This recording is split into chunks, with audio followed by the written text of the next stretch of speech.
Bonjour, je m'appelle Yohan Lestrade. Je vais vous partager dans cette vidéo un échantillon de l'intervention ergonomique que j'ai conduite lors de ma première année de master ergonomie à l'université Clermont-Auvergne, qui s'est déroulée au sein de la chocolaterie Julliard dans le Puy-de-Dôme, dans le cadre d'un stage de 8 semaines, visant à vivre une première expérience de l'intervention.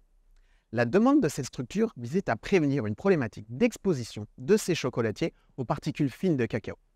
À mon arrivée sur le terrain, une solution avait déjà été pensée par l'entreprise, celle d'une hotte aspirante, qui apparaissait comme la bonne solution à ce problème pour l'ensemble des acteurs.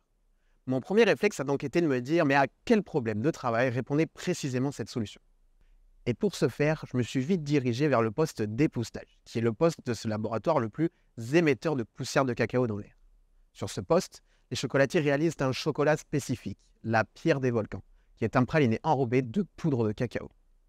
Notre analyse du travail a alors commencé par là, en allant voir de plus près l'activité des chocolatiers lors de la fabrication de cette pierre des volcans.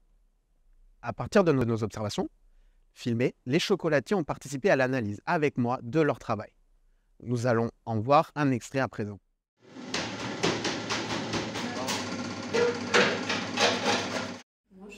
Je fais comme Mélanie, je crois, comme ça. Des fois, je laisse mon maman en cacao si j'en ai pas. C'est vrai que j'ai au pif. Toi, tu fais quoi? Moi je le prends, je fais les appelleteuses. Bah, moi, je la prends par en dessous. Oui, c'est ça, ouais. Le dessous, il y a déjà du Ah, cacao, je la comme crêpe. retourne comme. Ouais. Comme toi, je pense que tu la recouvres de cacao. Moi je la au final. recouvre, je la retourne pas. Moi, je la Ouais, je crois. Hein. Moi je les Le résultat faudrait est que je le quasi fasse demain similaire, pour c'est voir, juste qu'il y a peut-être faudrait moins qu'on de regarde demain ce déplacement qu'on fait, avec ouais, le parce pouce. qu'on en lance un petit peu et qu'on Ouais. se regarde. En se regardant faire, en partageant leurs gestes, les chocolatiers ont pu se mettre en enquête avec nous, en se rendant compte d'une chose. Un geste était particulièrement émetteur de poussière de cacao, le rééquilibrage du plateau tournant. Mais si ces chocolatiers rééquilibrent ce plateau, c'est qu'il y a un déséquilibre qui se crée. D'où vient-il? La poursuite de ces co-analyses du travail avec les artisans chocolatiers ont permis d'identifier que ce déséquilibre avait des causes multiples, mécaniques, environnementales, du fait de la température ambiante, de la puissance du moteur, mais également du fait de l'activité humaine lors de la confection de l'enrobage de ces chocolats. Au cours de la réalisation de leurs gestes, les artisans déplacent une grande masse de cacao. En fait, s'ils déplacent autant de poudre de cacao, c'est parce que les chocolats d'enrobage n'ont pas le temps de cristalliser de manière optimale, en raison de la vitesse élevée du plateau, ce qui contraint les opérateurs à mettre en place des stratégies de régulation pour satisfaire leurs critères de qualité. En réalisant ces gestes, la masse de cacao déplacée conduit le plateau à un déséquilibre progressif, qui amène à un arrêt total de sa rotation.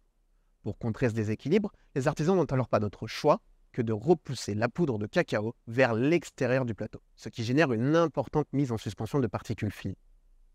Avec ces nouvelles données, du point de vue du travail, nous avons cherché avec les chocolatiers à imaginer des voies de transformation. Ici, l'enquête collective a été soutenue par la méthode des simulations, où nous avons fait varier manuellement la vitesse de rotation du plateau d'enrobage. Une idée a alors est émergée, à l'initiative des artisans, celle d'un dispositif de tamisage. Ces simulations ont permis d'allonger la plage temporelle de cristallisation du chocolat, ce qui a permis aux artisans de les travailler en temps voulu, sans avoir la nécessité de déplacer une masse importante de poudre de cacao. Cette masse non déplacée n'est donc pas venue perturber l'équilibre du plateau tournant et n'a donc pas nécessité un geste de rééquilibrage émetteur de poussière.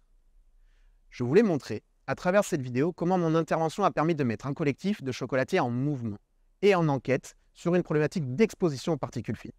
L'enquête collective, conduite avec eux, a permis de voir autrement le problème initial, ainsi que sa solution toute faite, en trouvant des nouvelles pistes pour réduire l'émission de poussière de cacao. L'intervention ne s'est pas arrêtée là et a permis de questionner d'autres déterminants, le pourcentage de matière grasse du cacao, la température ambiante ou encore les flux de déplacement humains autour de cette ligne de production. Actuellement, ce travail se poursuit, car je continue à travailler dans cette structure sur un projet de conception, dans le cadre de mon alternance de Master 2.